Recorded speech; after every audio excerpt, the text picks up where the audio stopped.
Hey, this is Brett the Hitman Hart, and you're listening to the Smacked Raw podcast.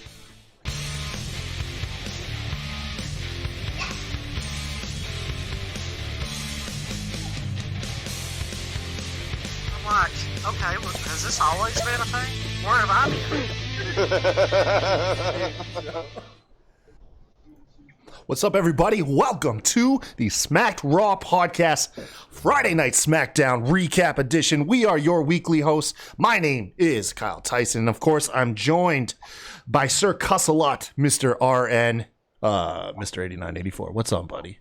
What's up, bro? I think that name's already taken. Yeah, fuck it. I'm taking their gimmicks. All right, no. Yeah. Matt Ritter would have my head. He hear me say that, but he doesn't watch the SmackDown ones. At least I don't think he does. SmackDown recaps. I don't think he's in here. He's busy grooming ex-Smacked Raw podcast member Vince for his, I guess, official Smacking It Raw debut. I mean, he's been on the show plenty of times, but I think this week is the first time as like intended full-time employee of them. Who?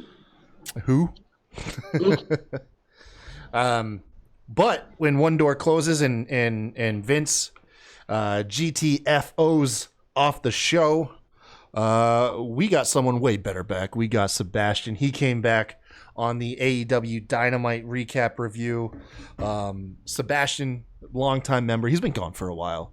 But he is back. You'll catch him on the Dynamite recaps, maybe one or two more shows, and then he's going to be a permanent pay-per-view co-host. He'll be with us on all of the pay-per-views. I think that includes AEW's, takeovers, and WWE's. So fantastic to have him back. Definitely having Seb back is definitely a good thing for us. We need that encyclopedia or Mike Tenay. Oh yes.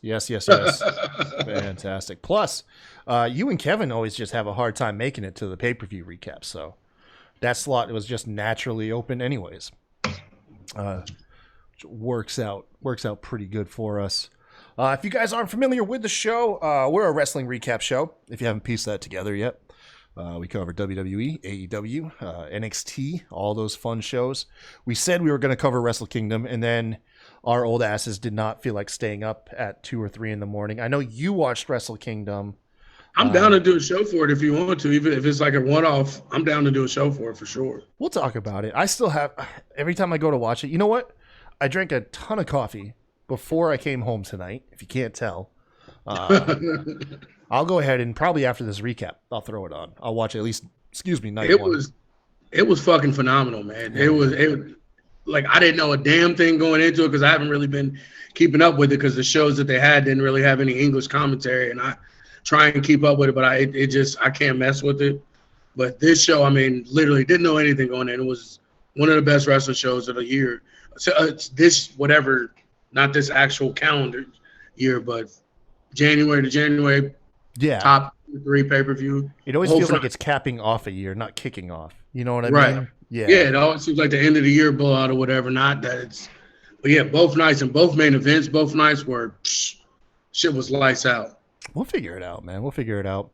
If you're tuning into the show, you can catch us live on twitch.tv/puttingyouover. This is where we cover Raw, SmackDown, and AEW Dynamite. Monday, Wednesdays, and Fridays. Well, actually, Tuesday morning for Raws. But if you like to catch the NXT recap, tune on over to twitch.tv/SmackDraw Podcast on Thursday nights. That's where they can catch the NXT recaps. And then if you're into MMA, check out my side show I got going on, the Hammers Lounge. It's on twitch.tv/The Kai Tai Show, 9 p.m. on Tuesdays. Once again, it's just an excuse for us to drink, talk fighting, and just crack jokes. It's almost like my therapy from doing so many of these like structured shows. Just like, sit back and talk about honestly whatever. We call it MMA just because we know we'll cover some MMA, but I mean really we'll talk almost anything on those recaps or just shows in general. Thank you guys for joining our YouTube channel. If you haven't already, click that like, subscribe, and notification bell. We just surpassed 200 subscribers on YouTube. Thank you very much. That's youtube.com/SmackedRawPodcast. And let's kick off the year by getting you guys some stickers and some t-shirts, some merch. Head on over to patreon.com/ SmackDown podcast. Got a whole bunch of cool stuff going on over there. I actually feel like I want to do a couple more new designs. I've had the creative bug bite me, RN. Showed you guys last night. I stayed up till like 2, 3 in the morning creating a custom intro for my other show.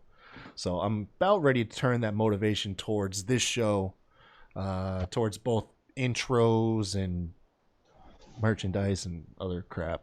Just because I'm into it. Yeah. I got tired of looking for graphic editors and video editors, so I just became one. You know? That's that's what you gotta do. I gotta send Adam, your guy Adam, that video. See if you can give me any tips, man. Okay. See if he knows anything, like any little, because I'm pretty sure my stuff looks very amateur, but I'm proud of what I put together. I thought it looked good, especially for like one of your first ones that you're doing. Like, I thought it was pretty dope. Appreciate that, man. Appreciate that. Oh man. So how was your, before we get into this, how was your Friday? It was kind of shit because of my job, and it definitely put to test my sober adventure. Like, I almost cracked one open at fucking 1:00 this afternoon, but stayed strong, held through it. Yeah. 7 days in, no drinking. Hey, congratulations, man. People wonder why you're so angry all the time. I'm like, look, dude, like, guys, I'm sober. That's why. Oh, fudge. I had a grown man try to fight me today. At work. I'm not even joking. Like, I've had people, like, you know, give me attitude and talk crap. This guy was like, come outside, meet me in the parking lot, like, goading me into this fight. It was the most hilarious thing, dude. My coworker who was in the back, this was at work, was laughing their ass off. So what it was is, so I work in a retail store, phone retail, you know, sign up, get a cell phone. You don't really have to do much digging to find out who I work for, but this guy comes in and he tells me, hey, I got to use your phone. Well, the thing about it is you can't use our phone for personal calls. It's one thing if you're calling to like have somebody give you like a password or say, hey, pick me up. But this guy comes in and he's like, I need to call customer service, and he wants to wrap up our phone for a half hour to an hour. We only got one phone.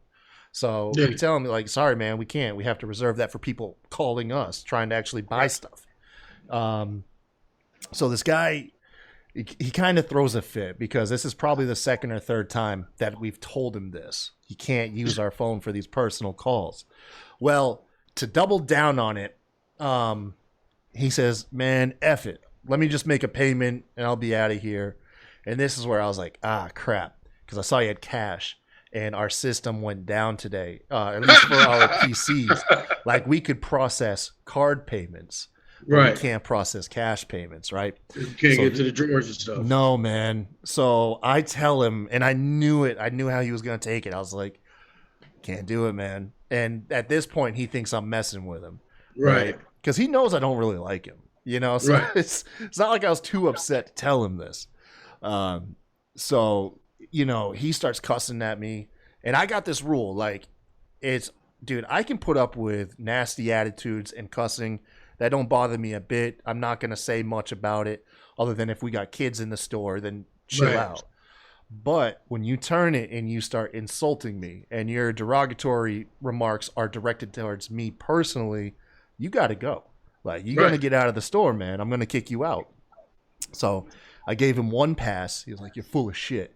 I gave him one pass. Then he turned around. He said it again. And I was like, all right, man, you got to go. He's like, what do you mean I got to go? I was like, you're going to leave my store. He's like, you going to make me? And I was like, I don't really have to. I'm telling you to leave. The next step is we call the cops because you're trespassing. And at that point, he starts trying to goat me into a fight. Now, let me tell you something. I'm not like the thinnest of fellas. You know, I got a little bit of meat on me. This dude has the audacity to call me fat when his gut is hanging out the bottom of his shirt. Like, like his shirt don't even cover the whole stomach, man. But no, man, he was out there trying to get me to fight him, and I was just like, dude, just leave, don't come back, go to another AT&T, be someone else's problem. But that man stood there, and then he started doing the your mama and like she sucked all this stuff, man. And Katie says I should have fought him. Listen, this man was pushing 50. Like, for one, let's take aside my job and my career. Let's put that aside. I hit this guy twice. He's probably going to the hospital. He's not in shape, and he's old. He's just an angry old fat guy. I'm not gonna. My thing is that even if your phone's cut off, you can call customer service on your fucking phone. That's any phone. Not with our company. What? Yeah, not with our company. Now I know why. He should have fought you. I would have fought you. Yeah. Yeah, should have fought him. Because Sprint, that's the only thing. When Sprint cuts your phone off, that's the only thing you can do. It doesn't matter what number you dial. It goes directly to customer service. Goes right to him. With us, it literally tells you, you have to call customer service. Here's the phone number, and then it hangs up on you. It's some backward stuff. No, you deserve to get. You should have. He should have. I would have tried to fight you too. Oh man, I know. Now I understand his frustration. I would have. Yeah, we would have had to knuckle up too. Fuck it, man. Look, it's 2021. You can't walk 2 feet without bumping into somebody who has a phone, man. Just right. That's still grimy though. You can't even call the people that cut your shit off. No, you can't. Not with us, man. Pod says, "What wrestling finisher would you use in a fight?" Well, I mean, I'm practical. I'm gonna use the KO punch. It's the most realistic one. That or the bullhammer. I bet those are two shoot ones that mess you up. I feel like the guillotine. That's normally my go-to because some idiot always puts his head down and tries to spear you. Yeah. I'm choking out a couple guys with that. I got you now. Grown man tried to fight me in my 30s. I sat there for a good couple, an hour. I was like, man, when's the last time someone tried to fight me? It's been a minute. The last time somebody tried to fight me was a couple months ago, and then he realized I wasn't the person he was trying to fight. You know what? I know who it was. It was my brother. It was my little brother, Kurt. That's normally who it is for me who tries to fight me is my brother. It was my little brother Kurt on his 21st birthday. So that was 6 years ago, 7 years ago. Yeah, he got way too drunk. Got him wasted on his 21st birthday. And then we were scrapped in the kitchen. Yeah, normally the person that tries to fight me is my brother Tom too. And then they'll call me on Talladega Nights when Cal Naughton takes Ricky Bobby's house and then calls him what are you doing, man? Motherfucker, you just tried to fight me, cuss me out, call my mom a bitch, and we got the same mom, bro. What are you whooping? Man, what are you talking about, man? So what you doing, bro? Bro, you just kicked me out your house. What do you mean I'm driving home? And you think that I'm making that up trying to be funny, but that has happened numerous times with us. Get out of my house. I fucking hate you, blah, blah. He'll call me hey, what you doing, bro? You just kicked me out. I'm driving an hour back home, bro. What do you mean? Oh, my God. Yeah. Oh, Jesus. All right, man. Let's get into the show. That's awesome. Oh, I miss these Fridays. Oh, man. So, SmackDown. Overall, I got to say SmackDown was pretty awesome.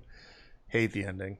The ending was terrible. The ending was so trash, man. Yeah, besides the last 2 minutes, this was a dope-ass show. Not even not even on a SmackDown very on an AEW NXT. This was a dope-ass show top to bottom to me. Hell yeah. No, I mean, any show that features a gauntlet match is going to have a leg up. WWE just knows how to do gauntlet matches. They really do. I just hope that they use this like they've done with the rest, because normally coming out of these gauntlet matches, whoever wins it, they normally get a little push or at least a little run. But, I mean, even though technically Shinsuke didn't win, but I'm hoping we get something out of it. Oh, man. Yeah, so it was announced before the show, Gauntlet Match featuring Baron Corbin, Rey Mysterio, Daniel Bryan, Sami Zayn, and Shinsuke Nakamura. Winner of the Gauntlet Match gets the title shot at Royal Rumble against Roman Reigns. That's what kicks off the show. And then, of course, Roman comes out, Paul Heyman, and main event Uso to address the drama from last week, which was... Just okay. I really started to get nervous. When it was Adam Pearce, and then we get this long drawn out video package of Adam Pearce doing his job, booking a match. Right. Yeah, so essentially Roman's in the ring. He calls out Adam Pearce. Adam Pearce, who is like, quote unquote, not the general manager of SmackDown, comes out. Roman plays a video package through everything that occurred on last week's SmackDown of him setting up a match between Kevin Owens and Jey Uso. And Roman plays it off now that Kevin Owens is injured and can't work, can't feed his family, and that it was irresponsible of Adam Pearce. And got really intimidating in the ring, too, with this promo. Threatening violence against the man, which, I mean, I kind of like. It was reminding me of that mob movie.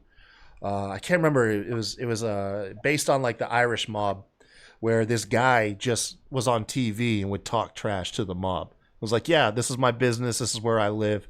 And that was me kind of thinking about Adam Pearce. I'm like, he's standing up to the damn main event mob here. But cooler heads had to prevail. We couldn't have another incident like Strowman. So Paul Heyman talks some sense into Roman, and Roman says, you're safe for now. Paul was just saying, like, hey, this is just me consulting you. It's just an idea. Just saying. Probably shouldn't beat the shit out of a WWE official. Yeah. That's all I'm saying. That's all I'm saying. My favorite thing is anytime Paul Heyman wants Roman Reigns to calm down, he just like hands him his title belt like it's like a safety blanket. Literally. No, you take it back. Take the title back. Yeah, just hold on to this. This whole thing to me, like, it was. I'm glad that they let Roman talk a little bit more. Like he had a couple like screw ups, a couple little bumps in a row, but he works it out, and I'm glad that they're giving him the time to do that and the chance to do it, because he's never going to be anything on the mic if you don't let him be something on the mic and give him the time to do it. And like this, everything about this promo was just so damn dope. Like, and like I can honestly say I've never liked Roman Reigns, and since he's been back, I don't think I've ever liked him more. Like, he's in my top 5, like just from this character. To me, his ring work, it doesn't suck, but it's still the same, and he still has them lame ass finishers besides the guillotine now. He needs to ditch that Superman punch. That is a babyface move. It's not even a babyface. It's just not a good move at all. It's really it's a punch. It's not a finisher, and the spear is so overdone. Like, but I love the guillotine. But other than that, like nothing about it has changed. But his character, and I'm here for it. I'm definitely in for it. Like it's. Friday nights is must-watch TV, just like Wednesday and Friday nights are wrestling. Yeah. Do like this whole thing that Roman puts up that, you know, with him being champion, he's feeding the roster. He ain't just feeding his family. He's feeding everyone's family. Like, SmackDown's on the air because Roman's the face of the company. And, dude, there's a levy of truth to it. Not that SmackDown obviously would go under, but it's like, been doing constantly 2 to 4 actually. It did 4. Was it last week or the week before? It did almost 4 million. Like we tune in for Roman, man, which is crazy to think. Which is literally the thing about it that's so crazy is that people have been clamoring for this for 10 goddamn years, and WWE wouldn't do it. Yeah. And now look, he's never been loved more. He's probably the most popular superstar on the whole damn roster. And SmackDown, the little B show, is the best show that they have on TV. So yeah, I gotta say, I'm more excited for SmackDown than Raw and NXT. No offense to NXT, it's just falls by the wayside for me a lot of the time.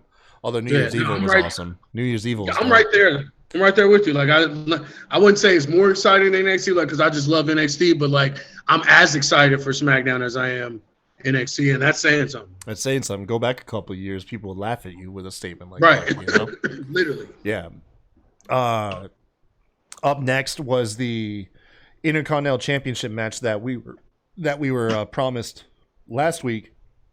Big E issuing an open challenge, which Apollo Crews answered immediately. The guys had a match here. Do you think they're trying to... Now, I didn't pay attention to the rest of the show to fact check myself on this, but do you think they're trying to cut down on the wrestling during commercials, or was this more of an angle to help turn Apollo Crews heel? Because during the match with Apollo and Big E, which Apollo came out like a fucking bat out of hell, during the match, Apollo hits a superplex. Him and Big E lock legs. and both men's shoulders are pinned down. So the ref counts a 3 count, and we jump to commercial. We come back. The match gets restarted with Apollo goading Big E into it by slapping him in the face. And I was like, man, I couldn't tell. I was like, are they trying to cut down on the wrestling during the commercials, or was this just a driving force for a heel turn? I think it was a little bit of both, because now that you say that, it was like that. It was always like a rest hold or something big happened right before they went in a commercial. So when you came back, you didn't miss anything. It was still like where you left off. Like I've noticed that in the tag title match for sure. And I can't really remember any other thing, but I know for a fact it happened during the tag match and that match. So I think you're on to something. I think it's a little bit of both. Yeah, because we went through that terrible spell where every match turned into 2 out of 3 falls, or changed from a singles match to a tag match or something, like that was, oh my God, that was god awful. But yeah, Apollo Crews not happy with the double pin, slaps Big E. Apollo Crews officially heel. There's no coming back from this. Learn one thing though, don't piss off Big E. A serious Big E is an unstoppable force, man. And it's a serious Apollo was unstoppable force. Hit him with the 3 German suplex. Like he was tossing Big E's big ass around like it was nothing. Yeah, but once he had Big E dial in, that was, I mean, sorry Apollo, Big E's gonna have a death grip on that title. I firmly believe it. I hope it's not just like a comedic death grip though, or just like a BS death grip. Like I really hope he's like making it like the old Intercontinental title where he's the man. He's next up, and you can't ignore what he's doing. That's what I'm hoping this turns into. Okay. So, do you help me out here? Did you catch this backstage segment with Sonya Deville and Adam Pearce? I know she was talking about something with him getting in a match for the Gauntlet match. I wasn't really paying attention. Yeah, backstage matches, I normally tune those out. I'm not even gonna watch it. Yeah, so I did see Sonya Deville. I saw because like I said, unfortunately, for the first hour and a half of the show, it was on my cell phone because I was driving. I had to pick my kids up and stuff. But I did see a lot of clamoring about Sonya Deville wearing suits, looking like assistant GM. Unfortunately, I didn't see any like specific details related to that. If anybody is in the chat and knows, go ahead and drop it in there. But I do recall from the segment, Adam Pearce, it being alluded to that, hey, you could be in a match. You used to wrestle. They're really leaning in on this. And Adam Pearce is obviously saying he wants none of it. Following that, I do remember the segment between Bayley and Bianca Belair. This is a money feud. Yeah, just let them tear the house down, man. And their chemistry, not even just in the ring, their chemistry outside of the ring, like they're back and forth, like Bayley playing the like straight lame chick, and then Bianca being it works, like it's never worked for Bayley with anybody else. Like sometimes you just find that person that you click with, and we just automatically assume that it's always going to be Sasha Banks, but that may not be true. That she might have her Flair Steamboat right here with Bianca Belair, because I mean, they're both lights out in the ring. So, dude, I saw a video of Bayley working out to Bianca Belair's music, and, mocking her, doing the dance moves and everything. Oh, I loved it. It was fantastic. We need more of it. I bet these women could tear the house down. Hell yeah! One feud of the year, man. If they just WWE's creative team can get behind them. I think it's a star-making performance out of Bianca, and then it'll keep Bayley on top, even without the title. So, I mean, from everything we've heard, they're high as hell on Bianca. I mean, we already know they're high on Bayley. She had the damn belt for over a year, so.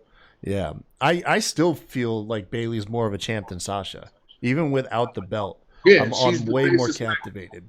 To me, I love Sasha, and that's dope. She got the Sports Illustrated Wrestler of the Year and all that stuff. But to me, the face of the women's division is Bayley. Until somebody does something to show me otherwise, that's how. Like you said, I keep forgetting she's not the damn champ. Yeah, no, same here.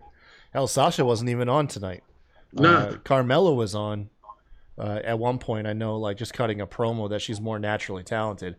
Sorry, Carmella, no shame in you grinding to get where you've got, but you're like the opposite of the natural talent. You're the person who had to put those reps in hard for several years.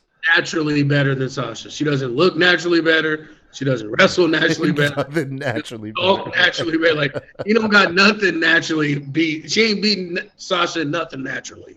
Nothing. Heck no. Maybe her hair, but she probably got 15 distinctions too. So yeah, I doubt it, man. Push on the hair, but she's losing everything else. So we got to the tag match. Montes Ford and Angelo Dawkins taking on the Dirty Dogs. I think, I don't know. It's Rudolph. Just Rudolph's the best tag name, man. Go with that. I like Dirty Dogs. I ain't gonna lie though. I kind of like it. Yeah. It gives them something different than just, like you said, just being this tag, because I want to give it shit, but these motherfuckers been a tag team for like 3 years now, off and on. Like, they're a tag team. They're the longest reigning odd bedfellow guys that are going to break up any second. It was kind of like the whole thing with Nikki Cross and Alexa Bliss. You're like, when are you guys going to break up? Right. This has been going on for several years. If you really look at it, they've really been a tag team for like 3 or 4 years now. Well, since Robert Roode came to since he got called up. For the most part, off and on both shows, Raw and SmackDown. I'm wondering, when did Dolph and Rude become a tag team? So wasn't he with Dolph before Drew got called up? I know that Robert Roode was a henchman of Baron Corbin for a while. Yeah, but I'm talking about even before that. I'm talking about, because remember, right? I almost thought they were teaming up together when he got his mustache and shit before Dolph brought Drew up with him. I think that's when it started, like before then. That's why I said like at least 2 or 3 years ago. Yeah. I'm having trouble Googling when they remember he just got the mustache, then he went to being Robert, then he went back to Rob. You know what I'm saying? Like, yeah. Dude, why'd you drop Bobby Roode? Oh, yeah, because Vince said Bobby is not a convincing heel name. At least that's why that's the justification I heard. Yikes. So the tag match was really good. Montes Ford, the story of it was what we were talking about last week. I can't remember who was on the show. Was it you and me, or was it me and Vince? I think it was you and Vince. Me and Vince. That Montes Ford's leg was isolated and heavily worked on, and then so that was the focal point of the match. Montes Ford was quickly taken out of the match. He was injured the whole time. Dawkins was having to pull his load, and then we get a hot tag, and Montes Ford seems to survive everything, but eventually he just was overtaken. I think it was a spine buster zigzag combination is what did him in. We have new tag team champions. Thank God, man. The Street Profits have had tag titles since March. And it doesn't even seem like they did, though, because you can't name a signature win. You can't name who they took the belts from. Like that, I know that they're giving them these long reigns, but it's wasted. Like I didn't want them to win. Like I wasn't okay with this win, but I was okay with this win, if that makes sense. It's like, because the belts are just stagnant. They're just too busy kicking it backstage, shucking and jiving and shit instead of winning matches. So, like, I don't know. Like, I never could get behind. I love them, don't get me wrong, but their title reigns are less than memorable. You know, their job as being Raw's exposition, like just WWE exposition, when they would just go back and tell all the storylines that are going on and hyping up what's going to happen. That was more memorable than their title run. Absolutely. Absolutely. I quickly became deflated, and it's not their fault. WWE just really gave up on the tag scene anyways. Right. Unless you were the New Day, they didn't really like to put much emphasis on the tag titles to begin with. I'm hoping that'll change with at least the Hurt Business. I don't know what's going to go on with SmackDown. They're just going to bounce back and forth. But even with the Hurt Business, it look like they're going to break them up with Cedric and Cedric acting a fool out there. I don't want to think about that, man. That's what I'm saying. Like you can't put any stock in these. Like, and I don't understand. Like, you don't have any heels on Raw really anyway. So why would you break up a dope tag team and a dope faction to begin with? Like, I don't. This is what they always do. Anytime something's actually good, they break it up, and then they give you something like Rude and Dolph for the 4,000th time. Yeah, I don't know. Crown Royal says Kai Tai. Oh, hey Crown. He's a fan from over on the Hammers Lounge. Yeah, but like I said, I'm excited. Good for them. Get some belts on, especially for Ziggler. Right. Get a belt on Ziggler. I can't remember the last title he held. He's so grossly underused, bro. Like, yeah, he really is. Like, as much as people want to hate on him and shit and everything, but like, you can never say he's had a bad match. His promos are always, they may not be top flight, but he never does a bad promo. He was crushing it when The Miz kept beating him down. Right. Back around like 2015, 2016. Yeah. And then he had that whole, he'll retire if he doesn't win the Intercontinental Championship match. Yeah. That was a fantastic story for Ziggler. And then, like I said, pretty much nothing happened. He's kind of a victim of his own success. He's too good, but he's not great. So he's stuck in that same pattern. Yeah. Following the tag victory, we get a backstage segment. Adam Pearce is approached by Paul Heyman. Heyman says that him and Roman Reigns pulled some strings, and that Adam Pearce is now being entered into the Gauntlet match. At this point, I was like, oh man, we're going down a bad path. Like, this is not.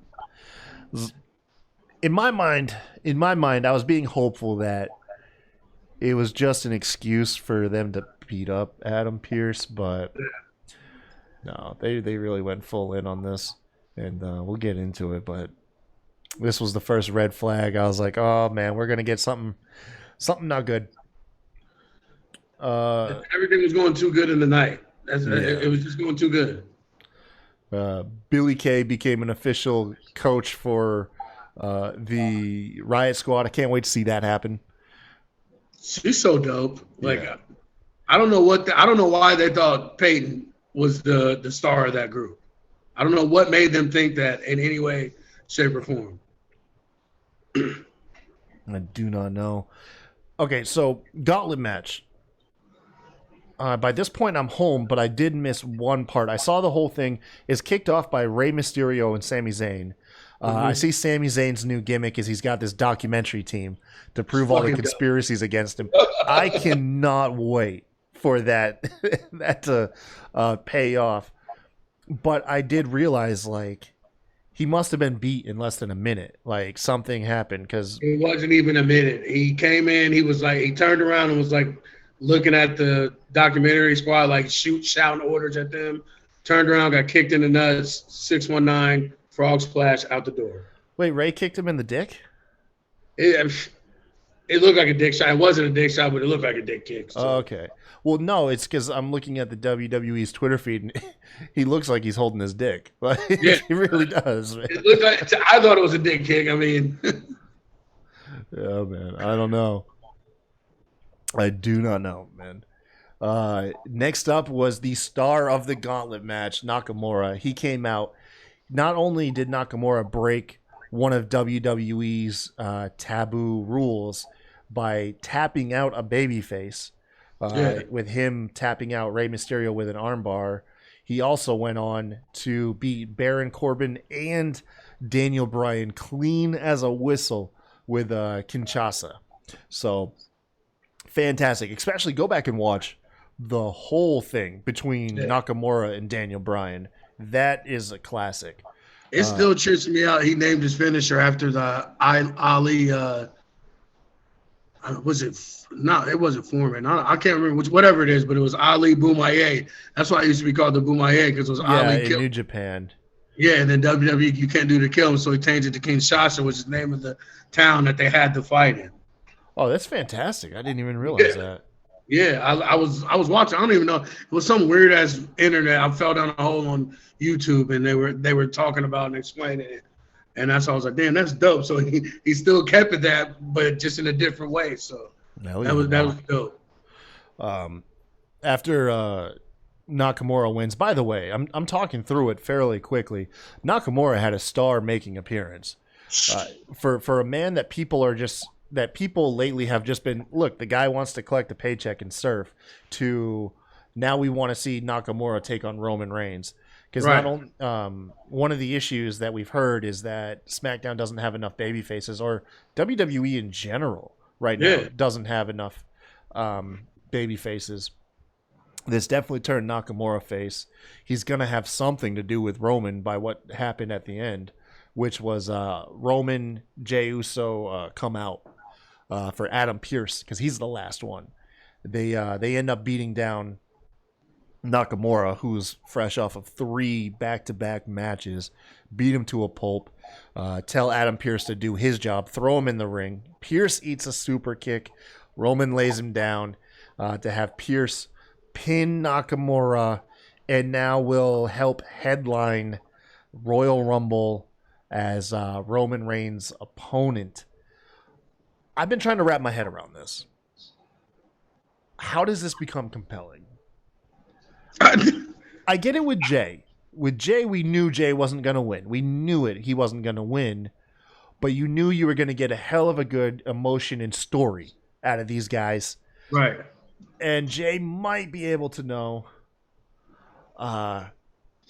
Jey might, just might be able to get a sense of disbelief that he'll become champ. We're not going to get that with Adam Pearce. We're going to spend the next, 3 weeks? And it's every bit of 3 damn weeks. We're going to have 3 weeks of just a man on death row for the Royal Rumble. Like, this is like if you gave John Cena and what's his name like a long build for their stupid ass match that they had. Right. People Power. I can't remember his name. Laurinaitis. Yeah, John Laurinaitis. Thank you. What the hell? Like, so the only thing I can think of is Adam Pearce is going to have a heater. He's going to have somebody. Nakamura makes sense. Nakamura's the one who got screwed over. I don't think they're going to go that route. I think he's going to end up having a match with him.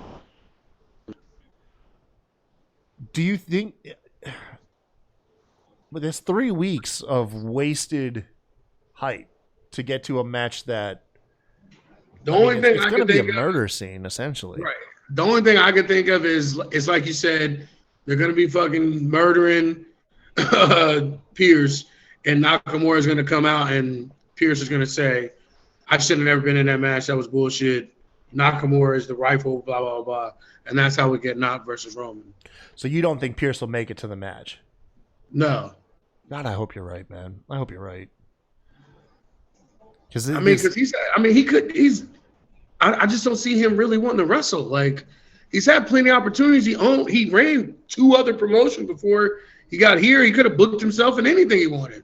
Yeah. I mean, like, I don't see it. Like, I think it is going to be a match. I think it's going to be probably a stipulation. If Adam Pearce wins, Nakamura gets it, or he doesn't have to be in the match, or some shit like that. And we're going to get some screwy stuff to screw Roman Reigns over. Probably Jey will be the one to take the piece of man on it. Gotta get something, man. I don't know. That's the one thing I think of. It's going to end up being Jey versus Pearce.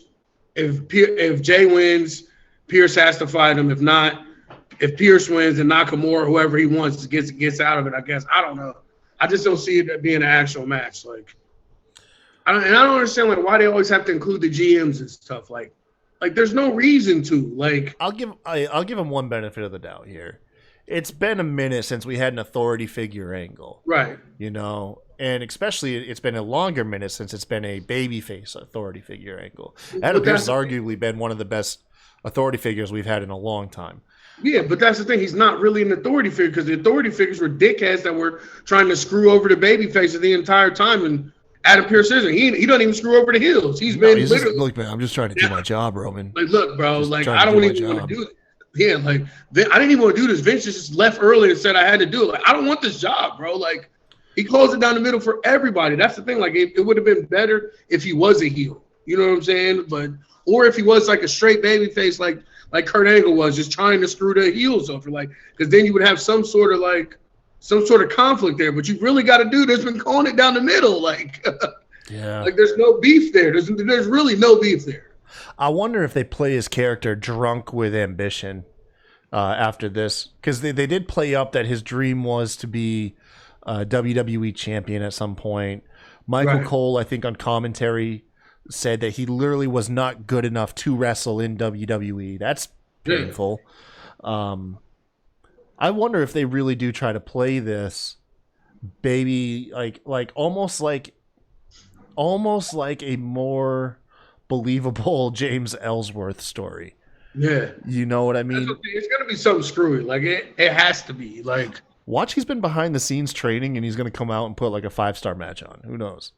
It wasn't like he was a terrible wrestler, because he wasn't by any stretch of the damn means. I've never seen a single one of his matches. It was a long time ago, ROH stuff, like way back in the day. Like, yeah. I mean, he wasn't like, he was more like BJ Whitmore, whatever. I always forget his name. BJ and all those guys, like back in ROH, Jamie Noble and all them back when they were like, gracious. Yeah, it was a while. Yeah, I don't know, man.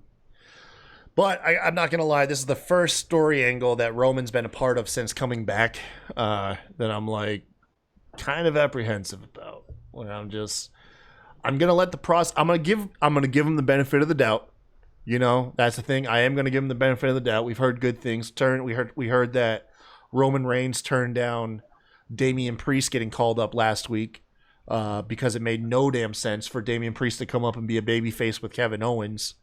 Right. Yeah, Roman and Kevin shut that down. So we'll give him. Why wouldn't they make him a part of Roman's thing? He looks just like those motherfuckers. You don't have to say what he is. And you need more soldiers. How are you a mob with one damn soldier? Well, no.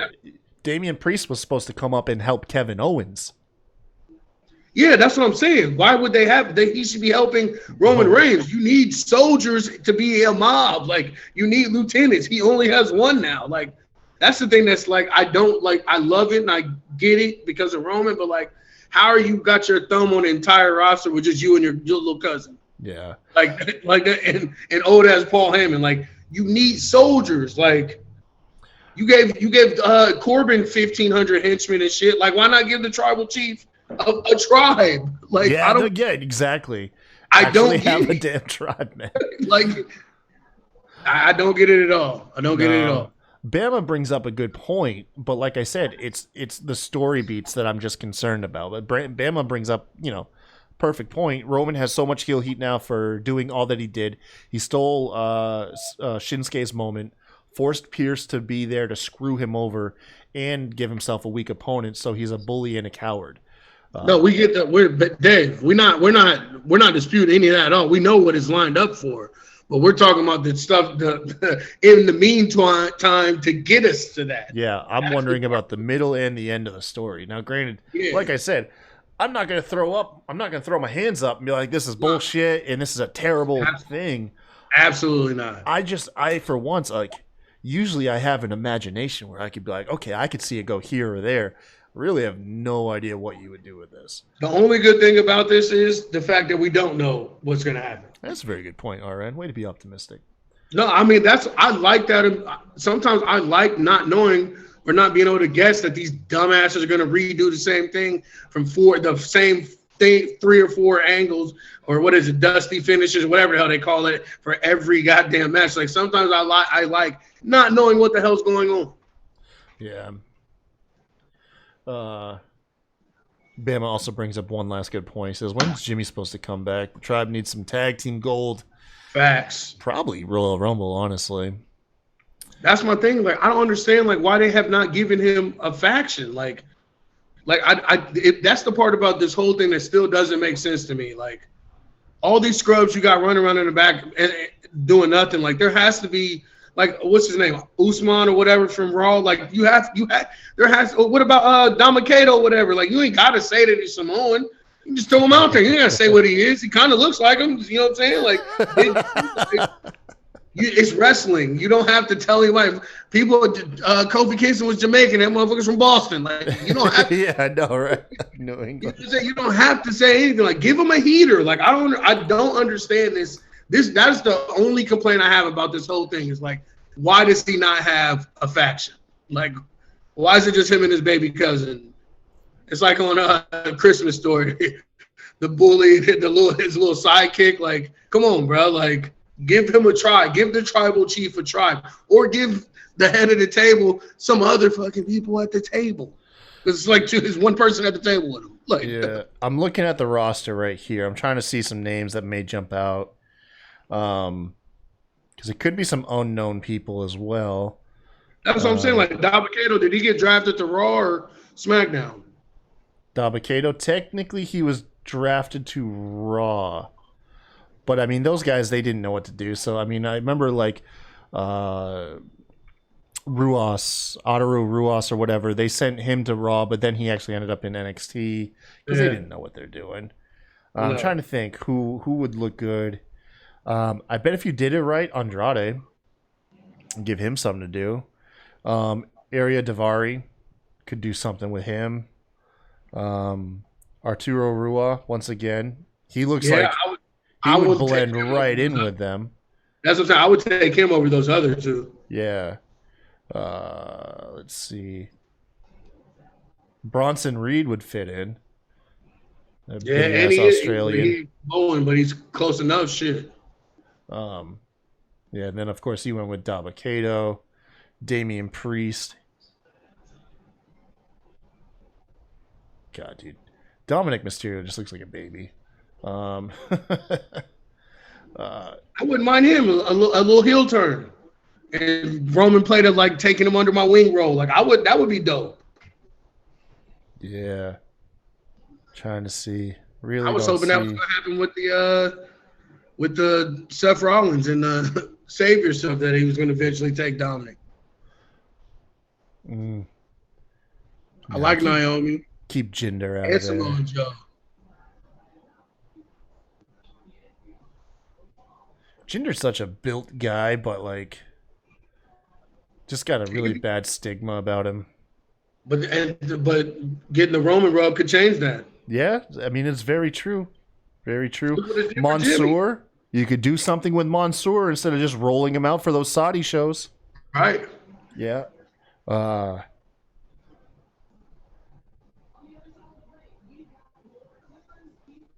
What if just Roman took over all of Retribution? Like, take off all that stupid shit. You sit at my table now. Yeah, I was literally thinking about that. Like, those guys would be perfect hitmen, or like a perfect hit squad for the Tribal Chief. Yeah. Take all that dumb shit off. Even Ali. The whole thing. Bring everybody over. Yeah. Be like Kingpin with the Sinister Six, bro. Just standing behind him in the ring. Like, how dope would that be? Like, that's the part too. Like, the visual of it. Of him being the Tribal Chief. Like, he don't got to come out in the suits and shit. Like, I would like it better if he did. And just had the squad behind him. Like, waiting on somebody to say something. To just destroy him. Like, how that would be so dope. And, like, it would really fit this, like, mob boss thing that they're, like, insinuating. Like, kind of playing around it. Like, even with him sitting there at the thing and Paul coming over his shoulder telling him that what's his name made the match. Like, that was straight out of a damn mob movie. With some good gear, you could repackage Tucker. Put Tucker in there. Tucker's a good worker, man. That dude, how many times have we said it? When he's given, when you take the rings off him and put him in a match, Tucker can go. That would be perfect. Put Tucker in a suit and just standing behind Roman the whole time. Yep. Not saying nothing. Yeah, so I just went through the whole roster. Those are some good picks, I think. I think Dabba-Kato or you know what I was thinking too? Turkish AOP in NXT. The Turkish AOP, who's that? I forgot what their name was, but that's what I just called them on the NXT show.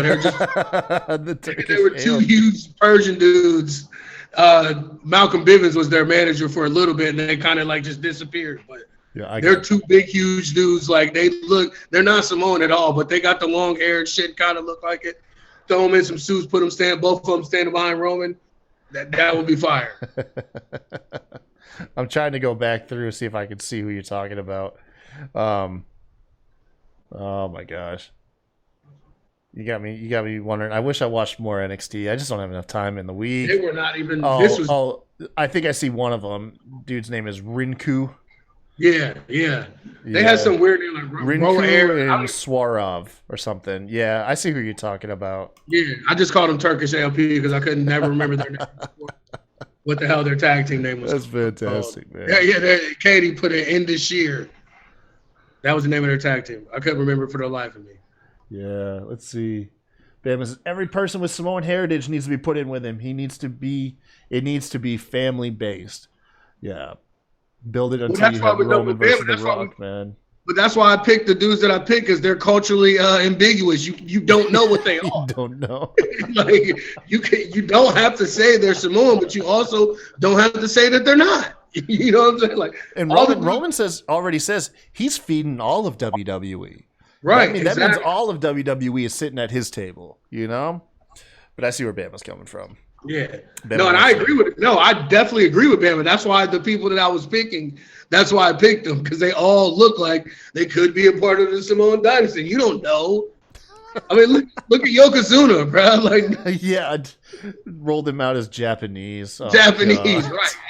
His name was Rodney. Like, come on, bro. Like, that's what I'm saying. You don't have to say they're Samoan, and you don't have to say that they're not Samoan. Oh my God. Oh man, saving that. That's the best part about wrestling. You can play with races, and no one would know anything. They really have been for years, man. Who was the biggest offender? Oh, Kerwin White. Yeah, or Akeem. Akeem the African Dream. That was the worst one. I'm trying to think. Akeem was the one-man gang. He's a white guy, and they rolled him out with African guard. I forgot about that. But you could be white from Africa. You could be from South Africa. So even that's not like too far out of the realm. Yeah. I think Kofi is probably the worst offender. Kofi being Jamaican, and he's from Boston. Like, I feel like that might be one of the. He was pretending to be Jamaican, but his family's from Ghana, and he grew up in Boston. I think he might be the worst of the. They didn't know what the hell to do with him. Oh man. Well, anyways, thank you guys once again for tuning into the show. It was a blast. I think we did okay without having any notes tonight. Right. Make sure you tune in. I guess next show is on Tuesday for the Monday Night Raw recap. Me and RN, we'll put out there on Twitter on the SmackDown Pod channel if we plan on doing the New Year, not New Year, excuse me. Wrestle Kingdom, and what day we might be able to fit that in, like whether probably be like maybe, I don't know, off the top of my head, maybe Thursday or something, but we'll have to figure it out. First of all, I got to actually go and watch it. That's what I'm going to do after. Can't be Thursday because I do NXT on Thursdays, remember?